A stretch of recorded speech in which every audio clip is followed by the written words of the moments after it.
Alright, let's begin. So the defense comes up here and argues that corporate personhood is a precedent. Precedent is irrelevant to whether corruption happens or not. And they haven't given you a single piece of evidence to suggest that it doesn't happen. Meanwhile, we do things like the Montana case, the McCarthy case, and FEC decision. 2005 FEC study which states explicitly that substantial scope exists for corporate interests to use money to influence outcomes of elections. They talk about how we said the adverse effects of if corporations didn't exist, as if we wanted to eliminate corporations and transform into a communist society. We never said that. We simply said that they should be regulated, just as any other industry. Completely irrelevant. They talk about how we're a constitutional republic. This is semantics. The basis of a constitutional republic is still your right to vote. So once again, it is, just like their entire case, completely irrelevant. And then they talk about GM personhood. Okay, GM was directly responsible. I'm just going to address this. GM was directly responsible for the deaths of 13 people. If I was directly responsible for the deaths of 13 people, I'd be sitting in a jail cell right now. So let me ask you, where's GM's invisible jail cell that they can sit in? Oh wait, that's right, they're not a human being. Okay? So, we have shown indisputable, insurmountable evidence of how Citizens United decisions had a detrimental impact on our policies and our electoral process. Meanwhile, the prosecution has based a majority of their arguments on precedent. And precedent is a perfectly permissible form of defense in a majority of legal cases, but may I remind you, this is not a majority of legal cases. This is not about examining codified law and finding loopholes or technicalities. This is about defining our nation and the values we choose to uphold as a people. Hitler rose to power on legal precedent. Does that make the Nazi government legitimate or justifiable? On the other hand, the American democracy was not established on precedent. Our Constitution was not based on precedent. And my rights sure as hell aren't founded in precedent. They're founded by the very nature of my humanity. Our forefathers did not spend months poring over British common law to determine the validity of their new government because they had a dream that one day people would have a voice in their government. And blood was spilled everywhere from the fields of Lexington and Concord to the beaches of Normandy to protect that dream. But little did we know that the greatest threat to our way of life resided within our own borders. Now, tens of millions have had their voices drowned out by the prominent few. Our democracy, their dream, in the simplest, conventional terms, has ceased to exist. But you the people, you have the power to change this. At one time, brother fought against brother to guarantee the very rights we are now taking for granted. Do not let their death be in vain. Do not let the shining light of liberty, which has guided countless souls to this land, begin to dim. Do not let that dream die out. Resurrect the dream. In the name of democracy, unite!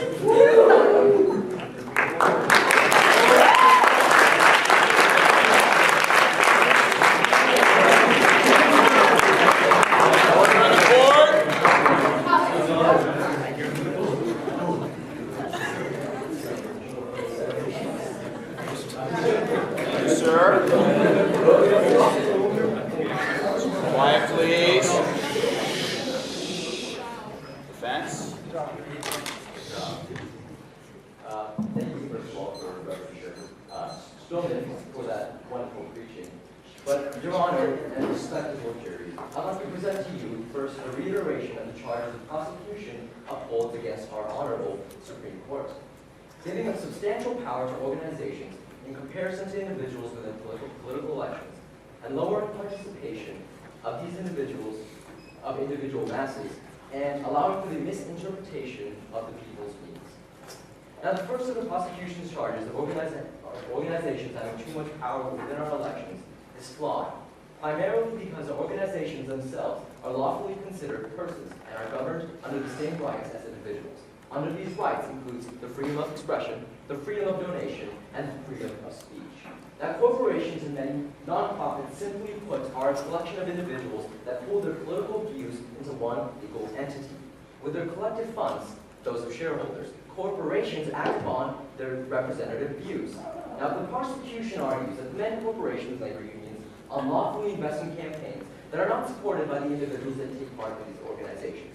However, individuals are completely able to learn about the political stance of these organizations and have the authority to sell the stock and withdraw from participation of these corporations if the corporation supports a political view that is different from the individual. Now, if anything, corporations and nonprofits allow for an easier method of campaigning. The prosecution has also argued that the Supreme has also argued the Supreme Court of lowering participation of the masses and allowing for the misinterpretation of the people's needs. Now, this charge is unsubstantiated by the prosecution's case, since organizations do not physically hamper other individuals that are not part of such pooling organizations from funding elections or voicing their opinions independently. The prosecution once more fails to realize that the corporations, labor unions, and other non-labor organizations are run by people and are comprised of people and are pools of people's beliefs. Now, since these corporations basically advocate for the people's beliefs, they are not paving the path for the misinterpretation of the people as the prosecution has charged. Now, Your Honor, respectable jury, I would like to share a few statements from Senator John Tester, one of the prosecution's last-minute attempts to provide some sort of evidence for their case. Tester simple-mindedly stated, it is clear that the Supreme Court is putting the rights of corporations over the rights of the people. However, Mr. Tester fails to understand that allowing corporations the ability to pursue a legal persona does not put their rights over those of the people.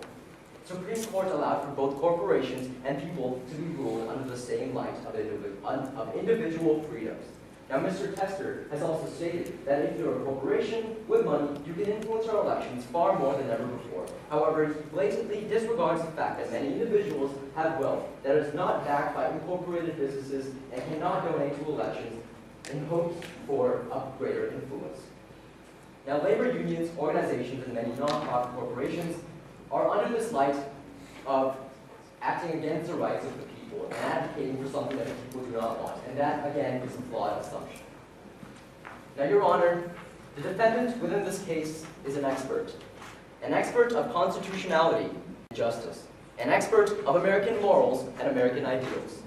The prosecution, however, strives to demean the Supreme Court of its obvious expertise and the qualifications as a leading body of judicial review. Charging the defendant of eroding American democracy and facilitating corruption is a malicious charge that is not only fortified by a coherent argument by the prosecution, accusing the Supreme Court of an illegitimacy based off one case illustrates the prosecution's blind sight of the justice the Supreme Court stands for. Thank you.